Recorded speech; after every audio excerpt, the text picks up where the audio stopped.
Hello everyone. Today I will be explaining more like reviewing a brand new game that came out more like 3 years ago, but I still consider it new because I just bought a brand new game. You probably have heard of it. I've gotten Zelda Breath of the Wild. Now, this game has already made me addicted to gaming, especially on the Switch. Now, I've always wanted to review this, but I just wanted a little taste of it. Now, keep in mind if I am going to be making a video on this particular game, and then the next ones I'm going to be reviewing for the rest, like Yoshi's Crafted World, Luigi's Mansion, and Super Smash Bros. Ultimate.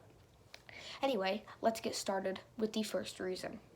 The first reason is preferably because when you actually see the actual cover here, you can see that it looks very nice. It displays what the game is about very well. You can see the little that weird shadow monster that comes. I call him a shadow demon, and obviously you see Link there on top of a mountain, I would say, and it displays the graphics that you are definitely going to see throughout this entire game. And believe it or not, this game actually consists of a lot of different things. So, let's move on to the first part of the cover. As you can see, is obviously it has, the same thing that you would expect on front and back. It would give you a little description with some few pictures, like your average case. And of course, it has the logo on the side and on the front and the side, along with all the way at the bottom. Oh wait, that's a seizure warning. Anyway, the inside of the case consists of Link climbing up a mountain. Still a lot of plastic. I don't know why they haven't changed this. It doesn't seem like a waste of plastic. It does describe the game very well on how it looks and this is actually how the graphics look in the actual game. So, yeah, there's not much to really say about the front cover, but anyway, let's move on to the actual system and the game cartridge itself. So here it is. Obviously, it shows, oh god, come on, camera focus. Focus. It consists of, obviously, Zelda Breath of the Wild as the logo with Nintendo Switch on the front. And like I always say, the cartridges look very cute. It kind of consists of like how the 3DS and DS cards looked. They were very kind of tiny and not very bulky, except they could be lost very easily. So with these kind of games, especially the very high quality games, and even though every game that Nintendo Switch has is $60, I would recommend taking very good care of these because they can get lost very easily. Now, the next thing I want to point out is actually the graphics, which I need to load up the game for. So I shall see you guys in a little bit. Well, when it loads up, but yeah. So basically, you can clearly see it shows the same thing that the cover showed, and it actually cycles through all the different kinds of things. I'm pretty sure these are paintings by some artist or something. Definitely, probably made digitally. Anyway, it shows all the autosaves. So yes, it is basically one of those autosave games. Very nice. So let's load up to see exactly how the graphics will be.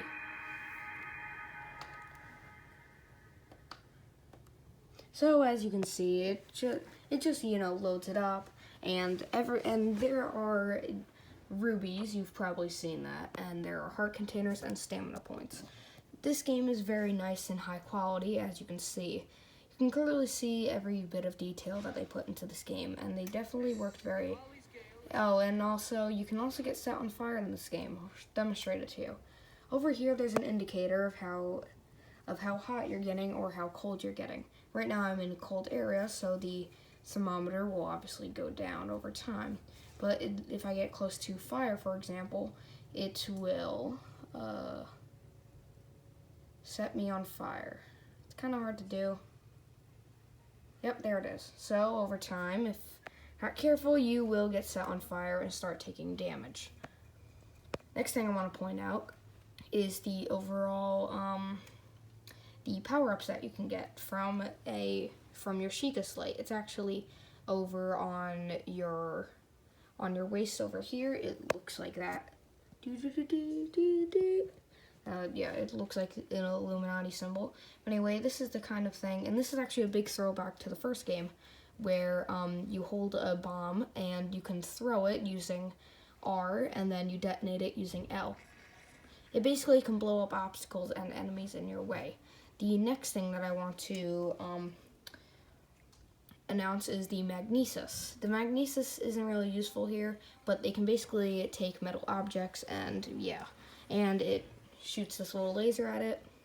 And then the next thing can stop time. Can't use that one, but the chronosis, it basically, if you're on an ocean and you can't swim across, obviously, you can use chronosis and jump from ice thing to ice pillar. And yeah, it's actually very cool that they implemented this, and I really enjoy it, because now it'll be easier for you to get across obstacles without having to strategically plan anything. And the next thing I want to suggest is the camera. This is overall kind of useless. You just take pictures of things, it diagrams it, and then, yeah, it just displays things. It's pretty weird, but, I mean, overall it's nice. And now, you've probably noticed these things over here. These are, I forgot the name, but this is the elephant. It's basically where when you die, you get reincarnated extra hearts. And then this, if you press and hold X for about 2 to 3 seconds, this will come by. And then once you let go, you'll be shot up into the air. You get 3 of these, and then they recharge after about 3 minutes. Overall, it's pretty useful, and I would highly recommend it if you're trying to get up to a mountain. So, anyway, the next part of it is overall the maps. It actually shows you the weather and the time.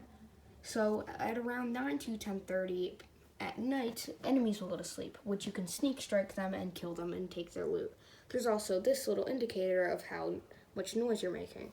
If you run, for example, you will obviously be making more noise, or even if you fire your arrows, it would also be making noise. And that can actually alert enemies and get you in more danger, which is big part for this. I can't show any gameplay because I'm actually holding this camera with one hand, so I can't really actually play the game, but yeah, there's also another thing that I want to suggest is overall the weapon. Things like you can attack with a freaking torch, and there's also food in this game as well, and clothing, and there's also, so like there's food, so basically you can eat it, and it'll basically just regenerate your hearts. It's very, it basically just regenerates your hearts and gives you better points. You can also cook these materials into actual food items. So it can turn into seared prime gourmet steak, baked palm fruit, roasted volt fruit, roasted wild berry, mighty elixir, sneaky elixir, meat skewer, hasty mushroom skewer, electro elixir, salt primed, salt grilled prime meat, meat skewer, and a mighty meat and mushroom skewer. And there's also a thing called spirit orbs, which if you get a certain amount of these, for example 4, you can go to this statue, pray for it, and it'll either give you 1 extra heart or another stamina container. As you can see, I'm almost to a second one. When you start with, you only get 3 hearts and 1 stamina, and you get 0 orbs, none of those, not that. And over time, you'll collect different items, and yeah, it'll just pile up. And overall, it's a very good game, and I would highly recommend it. See, Link agrees, don't you? See, he jiggled a little bit. That means he's excited. Now go kill some baddies, alright? Oh god, what happened? Where'd you go, Link? Okay. Now go kill some baddies. You know what, just go kill some baddies, Link. Go kill them. Go kill some baddie. Yeah, so anyway, this is a short video. Hope you enjoyed it, and I will be trying to get a new game, Super Mario Bros. U, next, so I can review that game. Until next time, see you later. Good.